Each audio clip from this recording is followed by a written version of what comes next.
Hello and welcome to another edition of Hughes of the World. Today we are heading off to Central America for the second time after going to Belize, and we are going to the country of Costa Rica, or the Rich Coast, as it translates into English. Yeah, it's easy this, isn't it? So it's often referred to as, and I'm going to say it, it's a cliche, I'll try not to say it again, I'll just say it once and then I'll just leave it at that.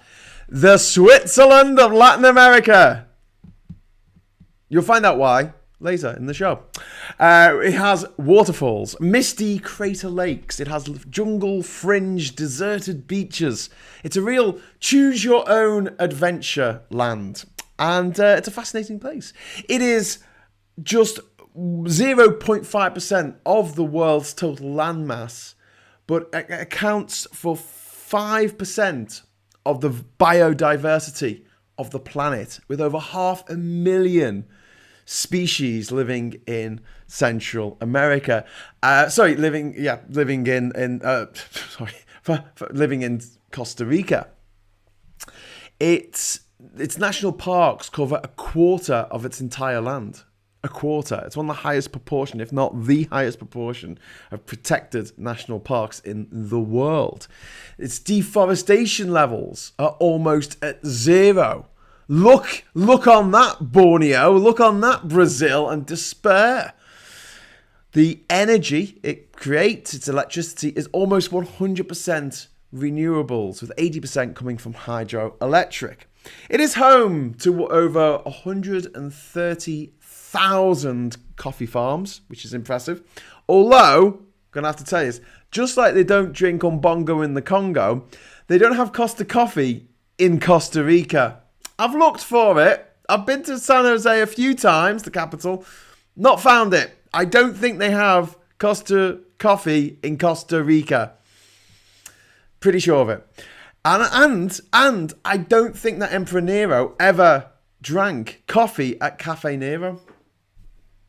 What can I say? So, who else have we got on the hello list here? We have got Zoila Gonzalez. Ricky Martin is Puerto Rican. It's not Puerto Rico, part of America, but they don't get a vote on who gets to be president or a seat in any of the houses that can vote on anything. But yeah, Puerto Rico, part of America. Costa Rica, ending in an A, is part of Central America and a independent state. Drink apple juice, your stomach will be better. What? Pizza? Okay, pizza. Okay, miles away there. I'm like, what? Am I even complaining about apple juice or something?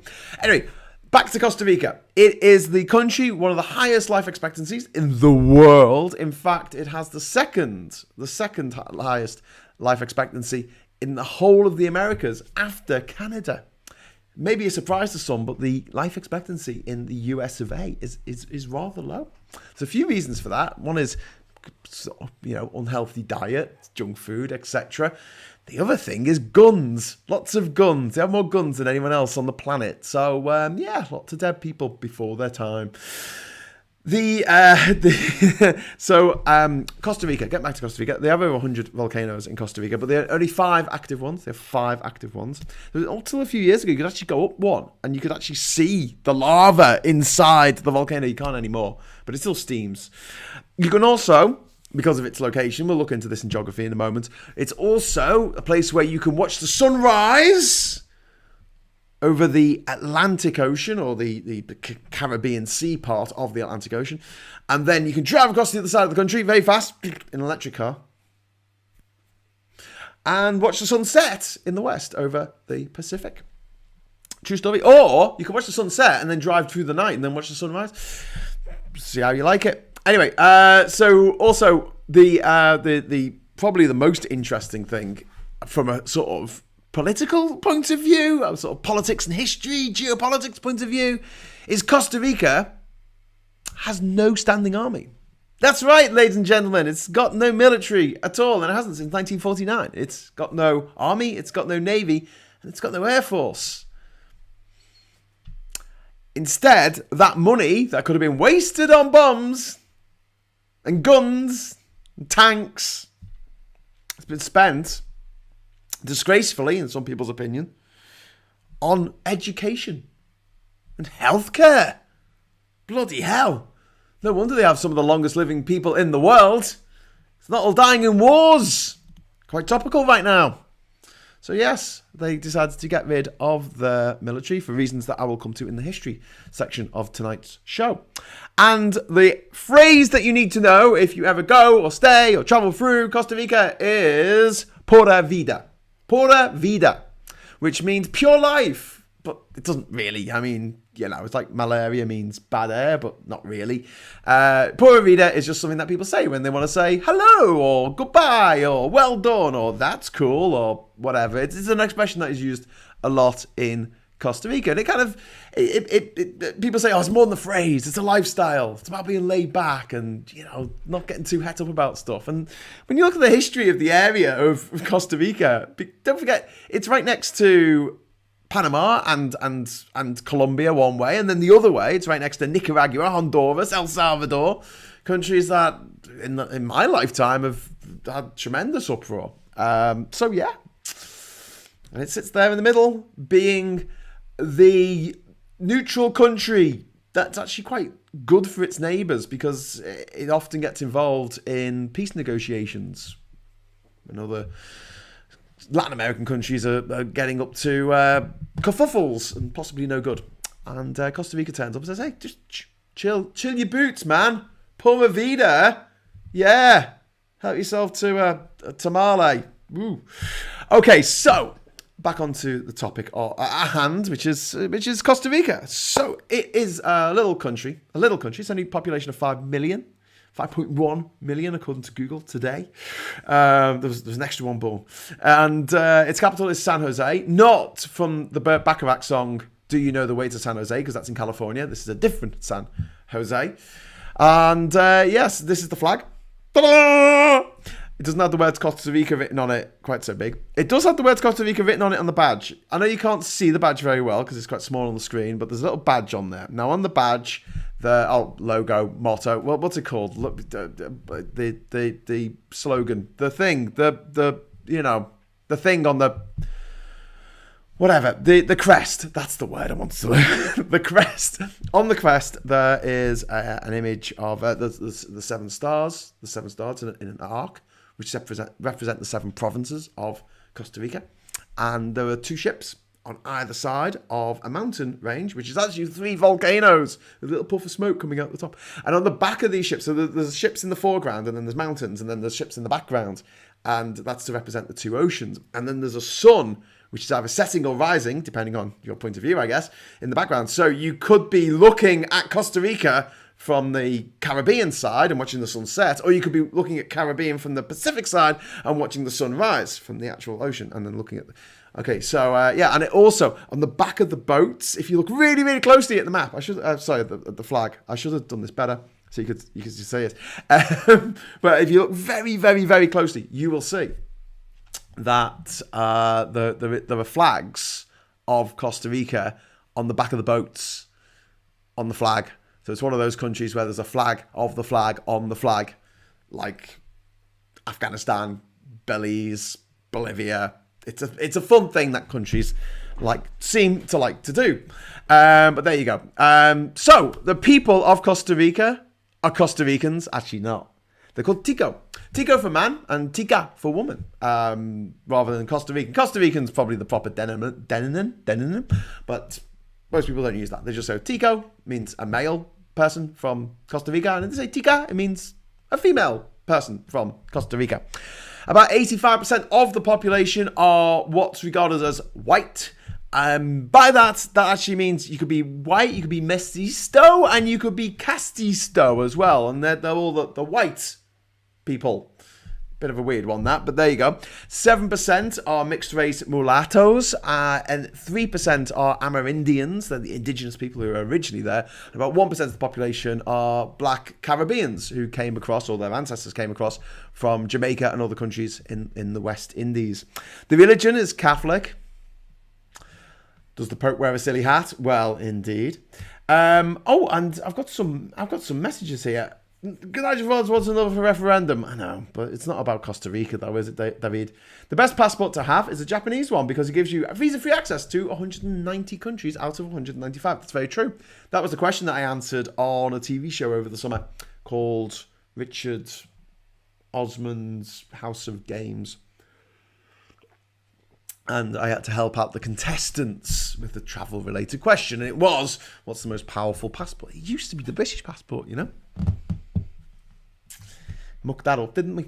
Where are the dinosaurs? Just Me Videos points out, quite rightly, that the dinosaurs in Jurassic Park, the island, Isla Sorna, was it? Sorna? There were two of them, wasn't there? There's the backup island and the main one. Isla Nula, I think. Okay, someone look it up. Someone look up the names of the islands in Jurassic Park films. I think it was Isla Sorna and the other one was Isla Nubla or something. If you'd look that up, that'd be great. But they were off the coast of Costa Rica. Weirdly enough, in Jurassic Park, there is a scene where I think it's the guy from The Omen 3, Sam Neill, meets up with someone in San Jose, and they're at the beach. There's no beach in San Jose. It's a long way to the beach from San Jose. San Jose is inland. Okay, just a little bit of a goof there. If you want to go over to the Internet Movie Database and tell them, someone else has already probably pointed that out. I'm pretty sure of it. Okay, guns. Article 12 of the Costa Rica Constitution prohibits a standing army since 1949. What's not to like? Peace, says Panel Boy. I love it. I would really quite like that to be the situation everywhere in the world. It would make things a lot nicer. Hey, should we decide this thing? Okay, well, let's ask the people who live there what they think. And if they don't like it, they can move. Instead of blowing things up. Stop. The Switzerland of the Americas, a set of skis are in order there. Well, sure by. It is in the tropics, as we'll come to in the geography section. But yeah, it's a bit hot. It's a bit hot for that. So the currency is the colones. Do you know what? I've probably got some upstairs from when I was there a few months ago with Marcus. I can't find any table. Oh, there's some Russian money here. Do you see here? That's Russian money. There, that's Russian rubles. 500. Was it 5,000? It's worth about £2.50 now, if that. Okay. Right. So moving on. The money though, I wish I had some. It's really colourful. It's got like animals on. It's got like a sloth. Oh, no, not a sloth. It's got a ringtail monkey. No, it's got no, that's a lemur. It's got a capuchin monkey on one of them, for sure. And it's got these other animals that you get in Costa Rica, and they're on the money, and the money's really colourful and lovely. But the coins are massive. The coins are like the size of pizzas. And you get a big chunk of colones coins, and they just burn a hole in you. Well, they just cut a hole in your pocket. They sort of get through there. It's like, why do you have to make the coins so big? What's wrong with you people? But yeah, the notes are lovely. The notes are very, very lovely. It drives on the right. Not that anyone asked, but I thought I'd just tell you that. There's only a couple of countries in Latin America where they drive on the left. I think there was only one, isn't there? Which is Guyana.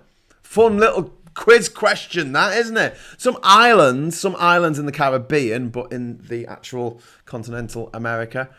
Does Belize drive on the left? It might do. I should have looked that up when I was talking about Belize. Never mind. Okay, moving on. GDP per capita. Hang on, that's a bit left field. But anyway, it's $12,000 per person per year, which isn't amazing, but it's also not bad. Pretty all right for the area, and it's a good solid economy they have in Costa Rica. And yeah, I guess they don't let Russian oligarchs turn up and spend loads and loads of money in their economy. It just doesn't happen that way. Food. Let's talk about food a little moment. There is a breakfast there, staple breakfast, which is called gallo pinto, which is a breakfast dish made of beans. What else? Beans and rice, of course, at Oz.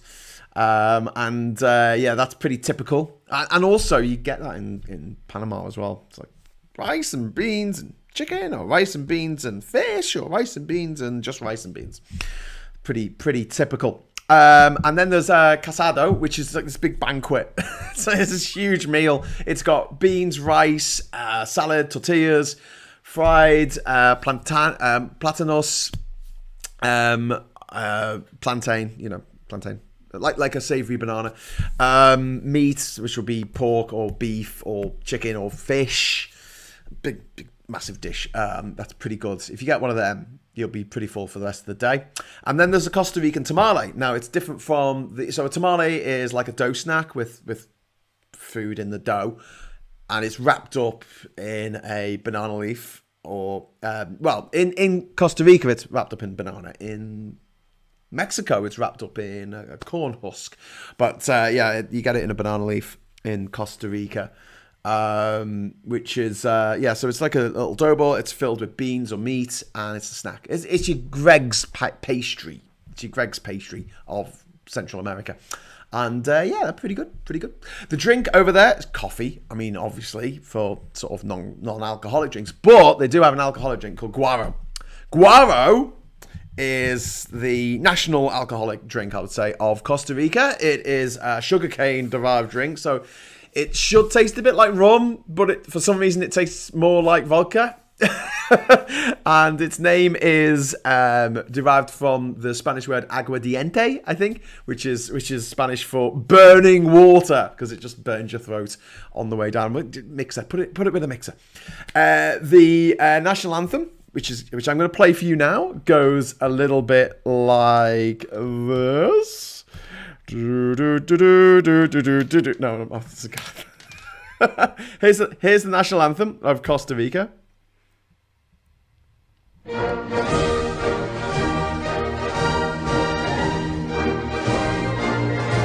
a pipe. I like it.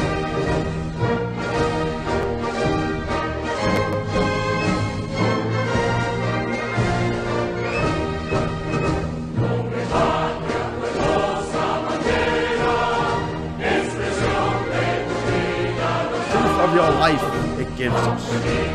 Under the unsullied blue of your skies, peace rests white and pure. White supremacy. In the tenacious struggle of fruitful toil.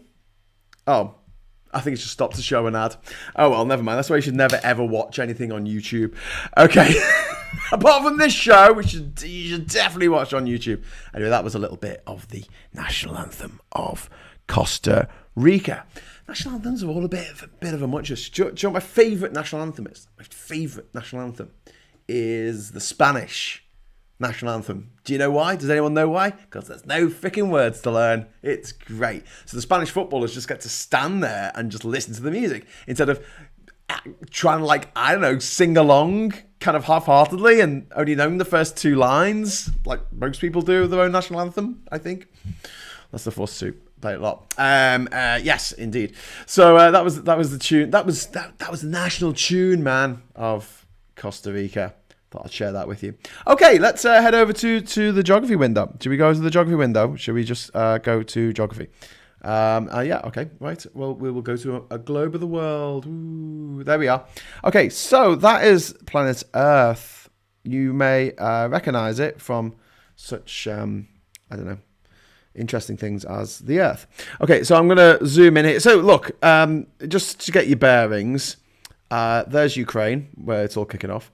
There's Africa. This is Asia over here, and there's Europe there, which is the peninsula of Asia, and I'll fight anyone who says differently.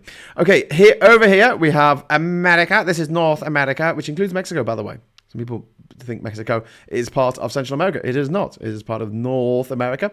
And this bit here is Central America, and this bit down here is South America. Obviously, these were two massive land masses that were part of different continental land masses back in the day, and they've drifted together. And you've got Panama there, which is our lovely little umbilical cord that connects the two continents together. And right next to it is Costa Rica, which is kind of in the shape of a crab. Is it in the shape of a crab? Yeah, it's the shape of a crab. Can you see the crab? It's got a claw there and a claw there. So these two little hook-shaped peninsulas here, and it touches Nicaragua up here, and also it touches Panama down here. There's only two borders to get into Panama from Costa Rica. There's one down here, which goes to the city of David. Hey, David, look, there's a city named after you down here. Look, it's called David. And then over here, we have the other crossing over here at Six Aola. And there is Bocas del Toro. So if you ever go and visit Ginger Island, that's just there. Okay, so Costa Rica, it's quite a small country. It's quite a little country. It's a small country with a big heart. Can we say it's got a big heart? I'll just zoom in on Lago Coquiboquia or whatever it's called. And you'll see that actually it looks like the border is going to touch the lake, but it doesn't. All of this lake area is in fact owned by Nicaragua. And there you go. That's Costa Rica told, I guess. And like I say, over a quarter of the entire country is part of a national park that you cannot log or cut down or molest in any way. I'm going to change now to the satellite view, and you can see how bloody wonderful and green it is. It's so green. Why are you so green? Although some bastards drawn a load of roads all over it. I don't want to see the road. How do I not see the roads? Yeah, forget it. Okay, so yes, what else do I want to say? Yeah, there was over 100 volcanoes. There's actually over 120 volcanoes, and 5 of them are active. Costa Rica wants to be carbon neutral by 2021, which was, if you're not paying attention, last year. But it didn't achieve its goal, mostly because of too many cars and lack of support from other countries. But still, like I said earlier, 100% renewable energy, 80% of which is hydroelectric. And Costa Rica is one of the countries I have visited the most in Central America, mostly because I lived here in Bocas del Toro province for a good 3 years. In fact, let's zoom in. Let's see what Ginger Island is doing. Should we go and see Ginger Island? So there's Bocas del Toro there. There's a little peninsula here where the landing strip is and the town. And over here we have Isla Bastamentos. And over here we have Cristobal. And my island is just over here in Cristobal. Well, just off Cristobal. So see this piece here? There you go. There, it says Ginger Island. Look, there it is. There it is. This has got nothing to do with Costa Rica, except it's nearby. And it's very exciting. And you can see the reefs. That is a reef. And that is a reef. That's not a reef. That's a reef. That's a reef there. And the actual main part of the island is this sort of South America-shaped bit here. And there's the boat dock there, where me and Marcus would like to do the old, what was it called? Desert Island Discord or whatever after the show. And head down to the boat dock. Oh, there you go. There's Ginger Island. Nice. Okay, Graham. Stop it. Just get back to Costa Rica. Right. Time zone. It is GMT -6. They're 6 hours behind us, which you need to remember because if you cross over the border into Panama, because Panama used to be part of Colombia, Panama still has Bogota time. So it's GMT -5. So, yeah. Basically, whatever time it is here, just take away 6 hours and you'll have the time in Costa Rica. I don't think they do daylight saving time over there, so I think it changes throughout the year. Obviously, during the summer months, it becomes GMT -7, I guess, as we go an hour forward. And then we fall back in the autumn. That's how you remember. Anyway, right, so isthmus. Thank you very much, Chubai, for saying isthmus at me. I needed that word. It's good when there's a word to say. David says, great, football players don't care about lyric in anthem. The reason why Spain has no lyrics is because people used to listen to no lyrics. So some singers tried to put lyrics in. I don't know. They had a vote in Australia. This is why you shouldn't allow people to vote on things. They had a vote on what the Australian national anthem is. And instead of Waltzing Matilda, which is one of the options, the most obvious option, because it's awesome, because it's a song about a guy who pinches a sheep and then drowns himself in a lake rather than get caught by the fuzz. It's great. Instead of that as a national anthem, they chose Advance Australia Fair. And I could challenge anyone that, walking down the street, can you sing the Australian national anthem? And they will not know Advance Australia Fair. But if I say to them, do you know Waltzing Matilda? They'll go, oh yeah, and they'll start singing it. Probably get the words wrong, but they will know the tune. Why do they allow people who are so bad at marketing and PR to be involved in politics in any way, shape or form? I have no idea. What do you end up with? Boaty McBoatface. Can't trust humans. They buy Coldplay records and they voted for the Nazis. It's a theme from Skippy. Indeed. Okay, so let's dive into the history of Costa Rica. Don't want to be here all night. So let's go back way in the midst of time to 11,000 BC. So this is around the end of the last ice age. I know we're technically still in an ice age because there's still cold, there's still ice at the poles, but you know, the last big ice age where the ice actually came over and covered half of Europe. And the first humans started to flourish in the rich lands of Costa Rica. Obviously, lots of fish there. That's all good. And then my phone keeps buzzing. You're just gonna have to excuse me for a moment because I just want to make sure that no one's dying or what. Oh, it's Kieran. Okay, Kieran, if you're not watching this, because I don't think you are, I will give you a call after the show. we just had this Hughes at 10 bit now. No, back into the history. So the history of Costa Rica begins human history of Costa Rica begins 11,000 BC. 11,000. That's 13,000 years ago. And the first hunter-gatherers flourished there in this wonderful, rich environment. The food was aplenty, and there were lots of fish to eat. And then in 2,500 BC, some of the first pottery-making villages in the whole of the Americas sprung up in what's now Costa Rica. Obviously, it wasn't Costa Rica at the time. They didn't call it Costa Rica till later. Just steady on. And then in 1000 BC, there was the construction of the ancient city of Guayaquil. And Guayaquil was mysteriously abandoned in 1400 AD. A good 2,400 years later. And no one really knows why. But around that time, a lot of Mayan towns to the north, the Maya never got all the way down to Costa Rica. There are no Mayan settlements in Costa Rica. The most southerly Mayan site is actually in Honduras, so they didn't get to Nicaragua either. And it's in the very north of Honduras, a place called Copas Runas, in the very north of Honduras. And Honduras is the murder capital of the world right now. It's an unappealing accolade that it shares on and off with El Salvador. But yeah, I digress.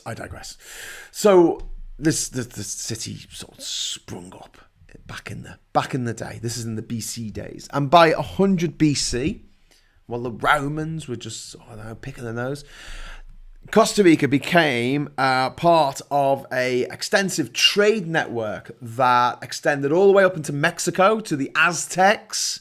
Then you had the Mayans. Then you had the people in the middle who were sort of making the money as people went past, I guess, put them up for the night. I don't know.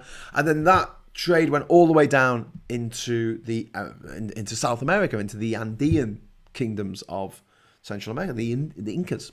And yes. By that time, I guess maybe they were going through the Darien Gap, but there were raids coming over from the Carib people who would come over to Costa Rica. They were quite warlike. The Arawaks were the sort of the people who were a bit chilled out, and the Caribs were the very warlike people who the Caribbean was named after. And I keep pointing this out, but you never meet a Carib these days because they all got wiped out by Whitey. Yeah, well done, Europeans, dickheads. Turned up with the gunpowder and the germs and their guns. Okay, so moving on. By 800 AD, they started making these mad graphite balls. Okay, so if you go to Costa Rica, you'll come across a lot of balls, and these giant granite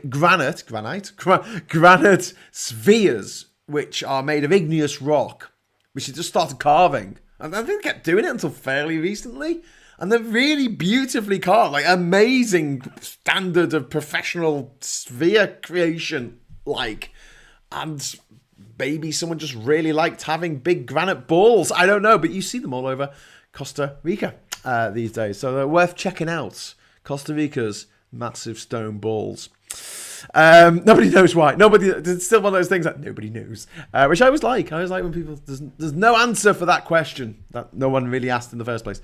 And then in 1502, jumping forward a little bit in time, I know, but 1502 AD, Christopher Columbus, the gobshite of gobshites, The guy who on his third voyage to the New World was actually sent home to Spain in shackles because he treated the indigenous people so badly. This was the Spanish saying, hey, this guy's got a bit far. That's how bad Christopher Columbus was. So but for some insane reason, he was allowed to go back to Central America. Well, but allowed to go back to the Americas, the New World, the West Indies, whatever they called it back then. And he actually managed to step foot on the mainland, because a lot of people think that Christopher Columbus only went to the Caribbean. The reality is he actually managed on the fourth journey that he made in 1502 to set foot in what's now Puerto Limon in Costa Rica, and he repaired his boats because he got stuck in a storm, in a hurricane or something. His boats got a bit wrecked, so he fixed them up.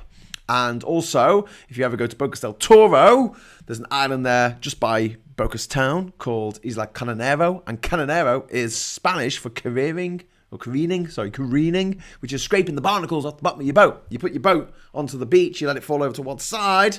You have ropes and stuff so it doesn't go mental. And you scrape all the barnacles off, you pull it back with the ropes, the other side, scrape the barnacles off the other side, and then when the tide comes in, you push your boat back out. That's what you do. It's called careening, or in Spanish, cananero. Or I guess cananeres, they would say as a verb. I don't know. But Cananero is the name of the island where he did that in Bocas del Toro. So Christopher Columbus came to Costa Rica and he gave the name of Costa Rica to Costa Rica. He met some indigenous people and they had lots of gold. And what I think happened was essentially this weird looking stranger turned up and the indigenous people went, we had better get you know, like when when someone's coming around your mum's and she tidies up and makes it all look really nice. I think that's basically what they did. They were like, oh, we've got a special guest, we better put on our best front. So they showed all this gold that they had, little trinkets of gold, and he was like, oh wow, that's a really nice bit of gold, that. And because the conquistadors were all obsessed with gold, he thought, oh yeah, there's going to be loads of gold here. There wasn't, and it was probably gold that had come through the country, I guess, from the Inca civilization or down from the Aztec civilization over the years. Obviously, they were the crossroads in between the two civilizations, and the Mayans also in the north. And they just accumulated some trinkets over the years, and some of these were designed and made by the proto-Costa Ricans themselves, the proto-Ticas themselves.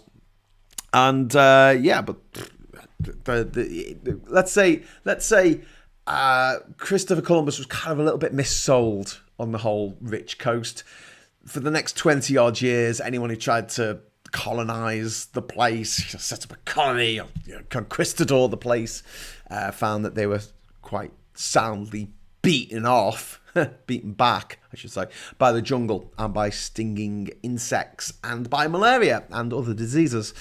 So it wasn't until 20 years later that the settlements started in earnest, and yet they didn't really get anywhere because the landscape was just too harsh. It was just too unforgiving, and the middle of the jungle, and it's very itchy. I'm getting itchy just thinking about it. Look at this. Anyway, in 1540, this is a good nearly 40 years after Columbus got there, the Kingdom of Guatemala was established, which comprised of most of Central America. And then in 1562, finally, this is 60 years after Columbus. 60 years, so basically it's like 70 years after the World War II now, isn't it? So yeah, God, it's going to be 80 years. It was a long time. It was a long time. And there was a conquistador called Juan Vasquez. It's a good name for a conquistador, isn't it? And Vasquez arrived in what's now Costa Rica, and what he wanted to do is get these fringe communities, little places that people have sort of set up, these sort of ramshackle towns and things, and he wanted to move them to the Central Valley and create a permanent settlement in Costa Rica, which he did. He's established in a place called Cartago, which is which is it's only about 12 miles southwest of San Jose, the capital now, but San Jose wasn't there at the time. So this is kind of like a Manchester-Salford thing where you have two cities a bit too close to each other. Yeah. And then in 1737, so 150 years later, San Jose was established, and its rivalry with Cartago meant that they had a civil war. They literally had a civil war between the cities in one of the unusual moments of violence in Costa Rican history. Anyway, by the 19th century, the 1800s, the coffee boom had well and truly taken off. It had boomed, and by the end of the century, coffee accounted for 80% of the foreign currency earnings from exports. And interestingly, coffee was an import. I think it's the red coffee bean that they grow over there, and that was brought over, I guess, from Africa. I think that the first place that coffee was found, and the country that claims to be the birthplace of coffee, is Ethiopia in Africa. And I think they have a bit of argy-bargy with Eritrea over this, but Eritrea was part of Ethiopia for quite a long time, between the 60s and the early 90s. And yeah, they don't get on. They still don't get on. They haven't got on for a long time. And yeah, I think there's some rivalry there. But the story is that there was a farmer and he was watching his goat eating some beans, and he thought, I'll have some of those beans. And I don't know, he put them in a hot drink. I don't know. That's the story. Anyway, 1821. Things start getting exciting now for Costa Rica, which is barely anything at the time, but because of the coffee boom, it starts becoming a place. It starts becoming a place that people sort of take a bit of an interest in. And then in 1821, following a declaration by Mexico, Costa Rica got independence from the Spanish without firing a shot. There was no war. There was no thing. Well, not for Costa Rica. Everyone's sitting around Costa Rica. They're like, "Wow, wouldn't it be great to be independent?" And someone turned up and said, "Hey, I've got some great news. What is it? Oh, Mexico, a place that's like 1,000 miles north of here, has just declared independence from Spain, and the Spanish have buggered off. So I guess we're free now." And they went, "Yay, that sounds great." Except immediately they found themselves part of the Mexican Empire. And they were like, oh, okay, so we got rid of the Spanish, but now we're part of the Mexican Empire. That doesn't make much sense. And then after 2 years, they threw off the shackles of the Mexican Empire, only to find that after moving the capital to San Jose in July of 1823, Costa Rica became part of the Federal Republic of Central America, or FRCA for short. That doesn't roll off the tongue, does it? With Guatemala, Honduras, El Salvador, Nicaragua, Los Altos, the lost country of Central America, and the Mosquito Coast, which was kind of British, and then it became part of Nicaragua. And then it wasn't until 1838 that Costa Rica got independence for a third time, and this time it had full independence and became what was called at the time the Free State of Costa Rica. The Free State. And then about 11 years later, it became the first Costa Rican Republic. And Costa Rica proper, the Costa Rica that we know and love.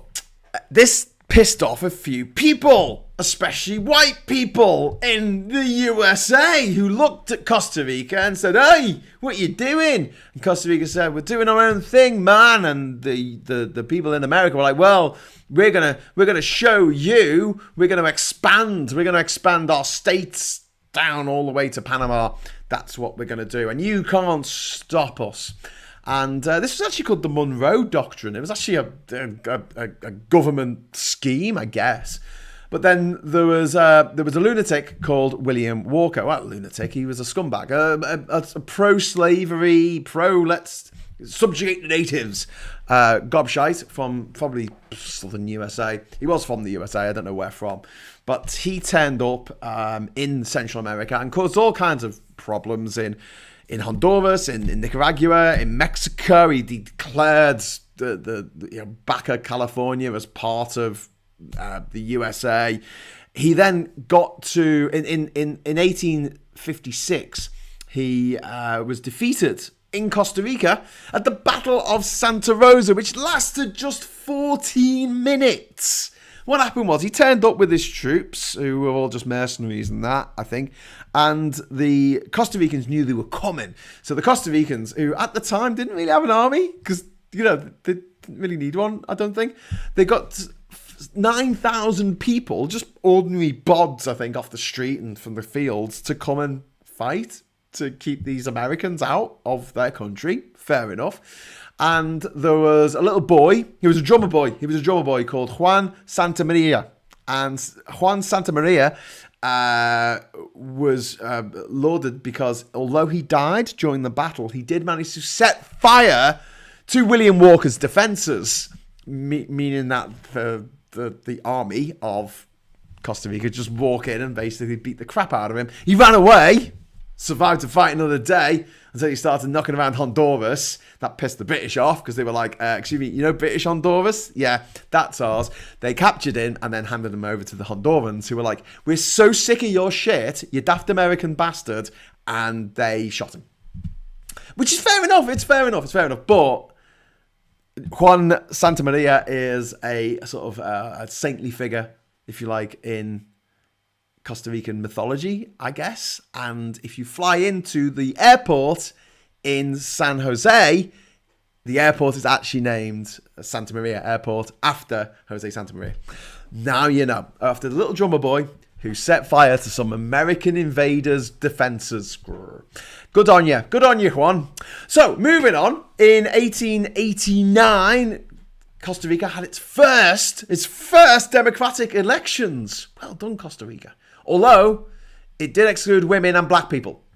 Not so good, Costa Rica. Not so good. You're getting there, though. And then in 1890, the railway from San Jose to Puerto Limon, which is that little port that Christopher Columbus went to, and is up the coast from Puerto Viejo, which is just up the coast of Bocas del Toro. The railway was completed at the cost of thousands of lives. And they had the same problem building this bloody railway that they had building the Panama Canal. Just people were dying left, right, and centre of accidents, malfunctions, explosions, malaria, and yellow fever. Just people just dying by the bucket load, by the skip load, it was really grim. But when it was completed, it meant there was a boom, not just of coffee, as we talked about earlier, but also of bananas. Bananas became the big crop, along with pineapples, Ben. That was the big crop that was exported all around the world from Costa Rica. And by 1900, a year later, the population had reached 50,000, which was pretty big for the time. Bananas and coffee turned out to be quite lucrative, to say the least. In 1914, the Panama Canal opened, which seemed, probably better for Panama all in, but that did also help the economy of Costa Rica.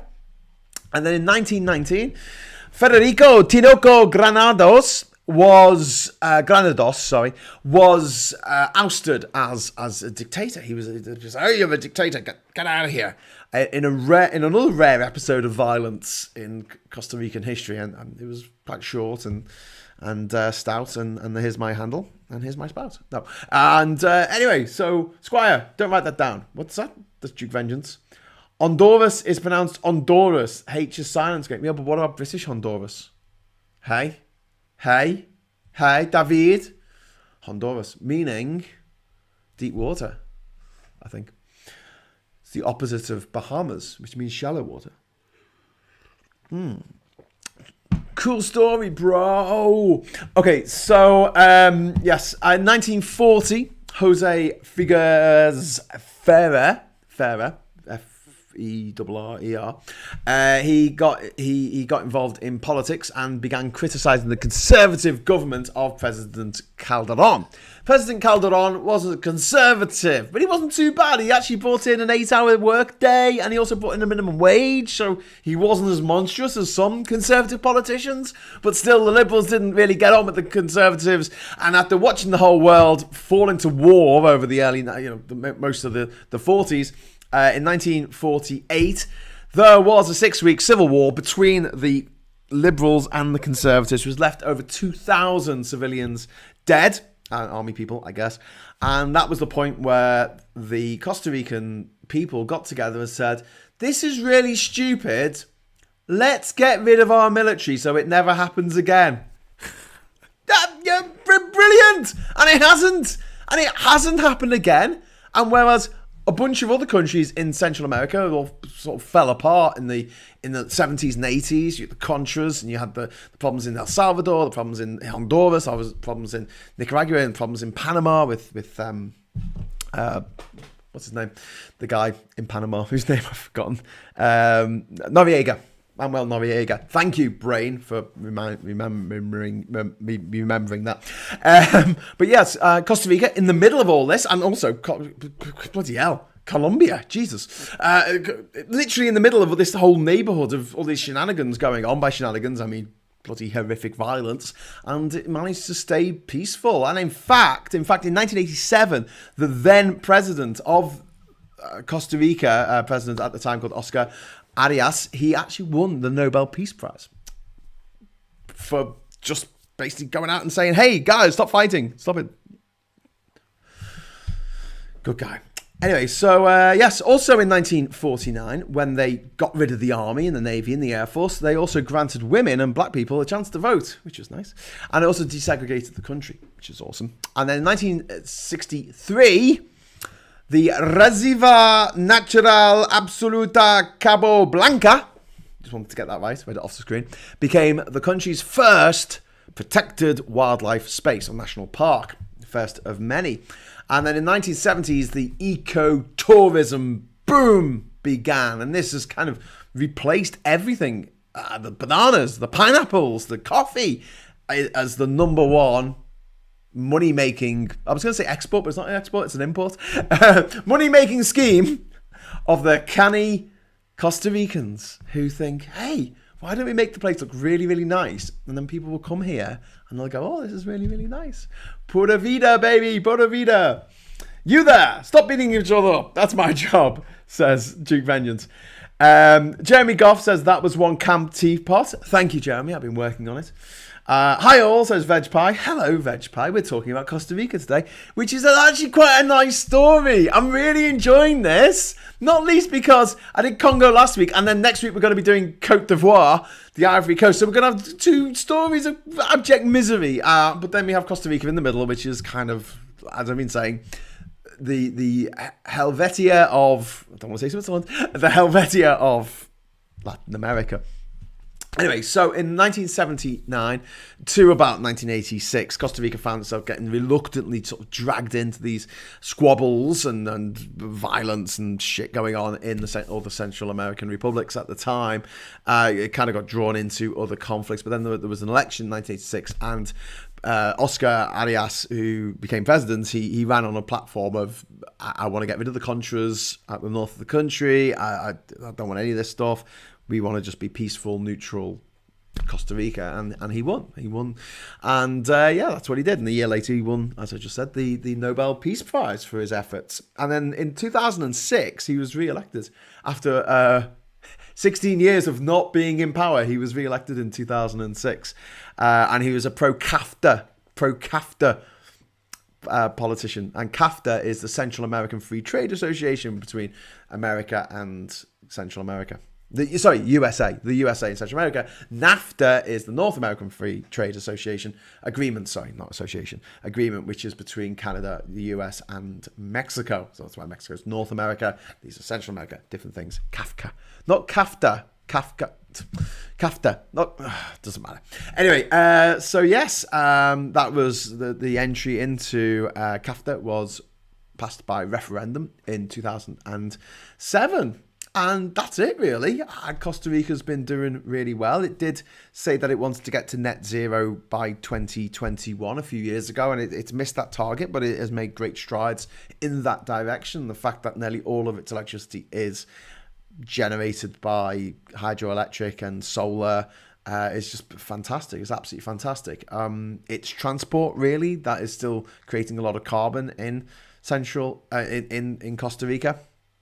And yeah, until I guess technology gets to a point where it's cheaper to get an electric car than a petrol internal combustion engine car, then we're going to be stuck in, especially in poorer countries, with internal combustion engines, which isn't great. Kafka says David, not Kafka, not. It's a writer. Anyway, so, lack of war, long life expectancy, relatively sturdy economy. the highest standard of living in the whole of Central America, and it often tops the happiest in the world lists. Ladies and gentlemen, Costa Rica. I can't actually recommend it enough. I mean, obviously, I'm a little bit biased towards Panama because I know it a little bit better, but Costa Rica, I'm trying to think of something negative I can say just to try and be balanced. It's a bit expensive compared with Panama. And Nicaragua. Nicaragua's amazingly cheap. But yeah, apart from that, it's pretty cool.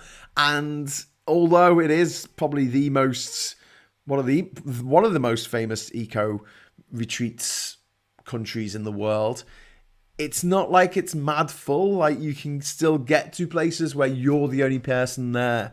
Try and go out of season. It never gets cold there. They don't really get hit by hurricanes in the same way that countries further north do. Yeah, I just got okay. Getting there and away, flying to San Jose.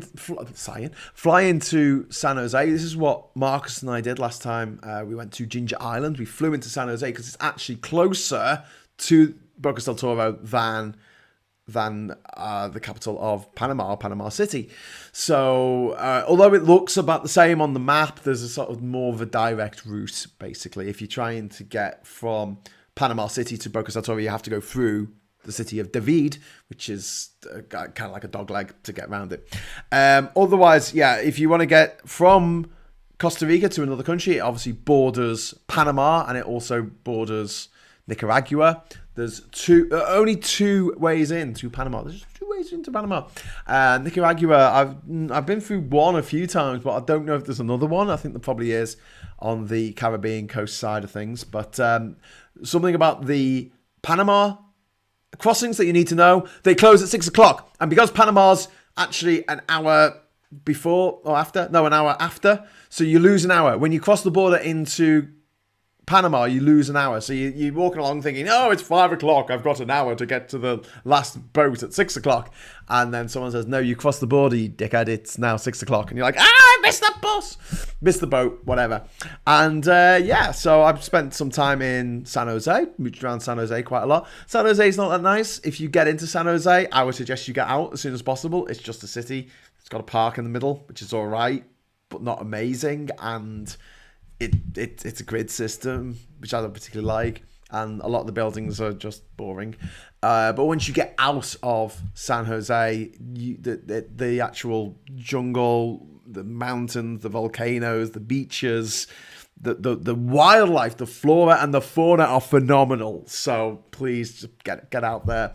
Puerto Limon on the Caribbean coast is a bit grim as well. I wouldn't spend any time there, but just down the coast is Puerto Viejo, the old port, and Puerto Viejo is lovely. It is very much like Bocas del Toro, but it's on the other side of the border. In fact, it's only a few miles up the coast from Bocas del Toro, so that's probably why it's so similar. Anyway, so there you go. Worth it. Bit more expensive than its two neighbours, but absolutely worth it 100%. And if you get a chance to go over to Costa Rica anytime soon, please feel free to drop into Ginger Island. It's now listed on Airbnb, so people can stay there and have the whole island to themselves pretty much, although Ishmael will be there to make sure you don't do anything really stupid. And yeah, I'll give you a discount because you watch these shows. I mean, you watch it. This is fantastic. Are Costa Rica looking for crazed, vengeful lunatic? Asks Duke Vengeance. I don't know.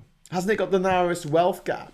Yeah, Chubby, it does. And look, this is again, I've often talked about the fact that you can't understand the country's history and you can't understand the country's current position unless you understand geography. It all comes down to geography. And in a way, Costa Rica was blessed by its geography. It being a jungle, it made it very difficult for the conquistadors to really get a hold there. I guess because gold is hard to come by. I don't know how it works exactly, but I'm assuming that because it's kind of a new country in geological terms, I guess, you know, one landmass hitting another landmass, gold hasn't had time to form. I don't know how it works, and so you don't really have the gold reserves. I don't think there's much oil there for people to exploit. So There's a scene in the movie Blood Diamond with Leonardo DiCaprio and Jennifer Connelly, and there's an old man in the village, and everyone's dead in the village. It's all been burnt out, and obviously everyone's fighting over the diamonds. And he says, "Let's hope they don't find oil, because then our troubles will really begin." That's what this old man says. It always stayed with me, that. I watched Blood Diamond just after I'd come out of West Africa. I think I watched it in Gabon, I think. After coming. No, I tell a lie. I think I watched it in Liberia. I watched it in Liberia. So I literally had just left. I just left Saudi Arabia, and I was staying in Monrovia, the capital of Liberia, with a guy called Turkey, who wasn't from Turkey. He was from Jordan. Yeah, I was staying... No, it wasn't Turkey. Was it Turkey? No, he was the guy that I stayed with in Saudi Arabia. The guy I stayed with in Liberia was called Shadi. Hi, Shadi, if you're watching this. I don't think he is. But, yeah, I remember watching Blood Diamond there and thinking, that doesn't look anything like Sierra Leone. And then I found out afterwards that it was actually filmed in Mozambique. I was like, well, no wonder it didn't look like Sierra Leone. It's like filmed thousands of miles away from where it's supposed to be set. But I don't think anyone else noticed except for the Sierra Leoneans and perhaps some people in Liberia. Anyway, so, yeah, I guess by not having oil, like Venezuela, not having gold, like what happened to Peru and Bolivia and other places, I guess Costa Rica got spurred a little bit by not being hospitable for those proto-conquistadors. It meant that they didn't really establish a foothold there. No one really wanted to fight over the country, which probably helped as well. So there's a lot of things that have meant geographical things that have meant that Costa Rica is in the position it's in. The fact that it can produce 80% of its electricity through hydroelectric power means that it's got to have high up mountains and water coming down all the time from the mountains, lots of rainfall to obviously keep the water coming at all times. So yeah, geography, climate, all that all feeds into the fact that it's a lucky country. It's a country that, you know, turned out all right. It turned out all right, it did. Adam Kate says, "Oh, other than all your trips to and from Ginger Island, do you actually have any Costa Rican stories from the Odyssey? I can't remember if you actually set foot or you were just on the coach the entire time." No, I was on a boat. I was on a bus. I came down from El Salvador, and at midnight, it was my birthday, and I missed the first bus. I was with this guy called Mito. Me too. And anyway, I missed the bus I was supposed to get on, and because I was supposed to get my bag from the hotel, and they wouldn't let me have my bag, and the guy wouldn't get out of bed to get the bag, and so I couldn't get on the bus. But then I got the second bus, and then I was traveling down. It was my birthday, and the people on the bus, and it was a couple of Argentinians, sort of befriended me, and we had a birthday cake on the bus and some drink, and that was fun. And then we got down to San Jose, and then I remember staying in the worst hostel ever, and I wish I'd remembered which hostel it was, because I have a sneaking suspicion that I stayed in exactly the same hostel when I was there in 2014. I went in April 2014. I went to San Jose, and I stayed in a really, really awful hostel. But this one was really bad. It was the bed that I had. Now, normally when you have a wooden bed with a mattress on it, foam mattress, it has slats. Like every inch you have another slat, yeah. Well, this one had like 4 slats, and there was one like there, and there was one like diagonally, and then another one diagonally. So the mattress was just falling through these gaps between the slats, and it was just like the most uncomfortable night's sleep of my entire life. This is during the Odyssey adventure. Would have been the 1st of March 2009. I remember it well. That I woke up and I went over to Panama. Now, Panama was a country that I just literally walked across the border, got my passport stamped or whatever, walked across the border, got a picture of me at the welcome to Panama sign, Benavides de Panama, and then I walked straight back over the border. But in my defense, I did live there for 3 years afterwards, subsequently, so I had to get to know the place a little bit better during that time. And then I went back to San Jose, And it took all day to get back to San Jose. I don't know why, but the bus to the border was pretty quick. And then the bus back from the border, I don't know what route it took or whether it just stopped at every village along the way. But it took a really long time. It was nighttime before I got back to San Jose. And then the bus, the Tika bus, there was a King quality bus and a Tika bus. And I think, oh God, which one did I get? I think I got the King quality one down and the Tika one back up, something like that.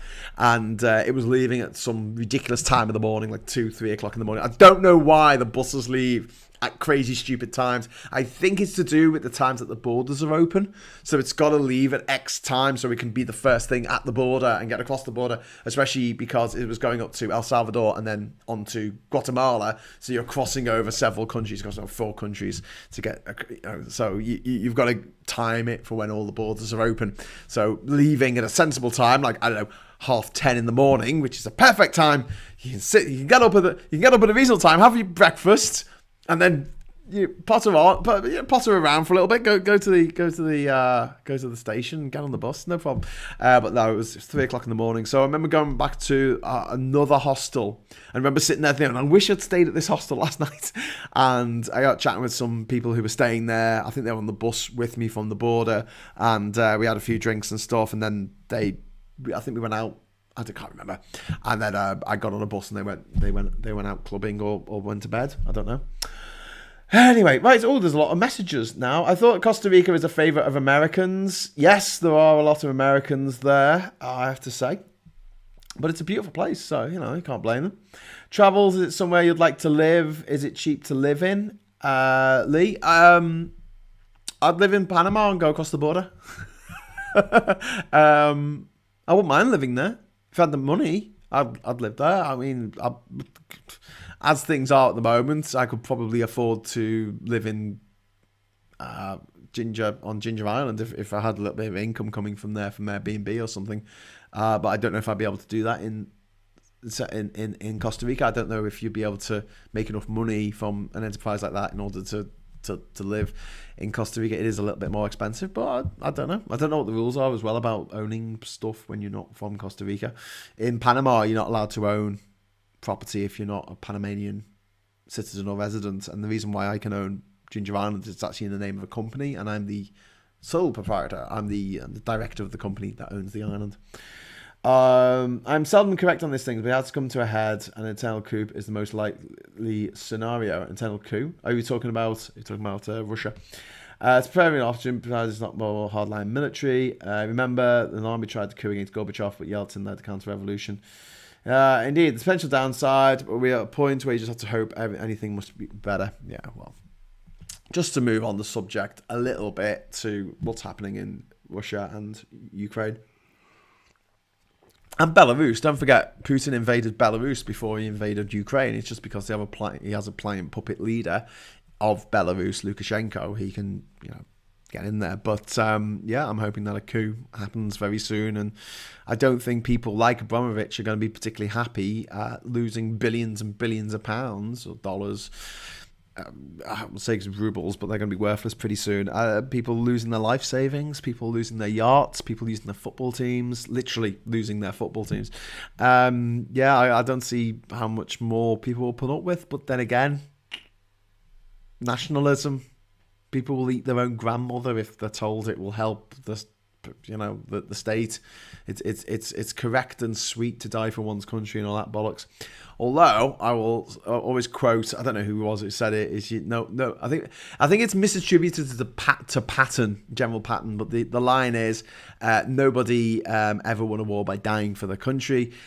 They won a war by making some other poor bastard die for their country. Which is a good bloody point.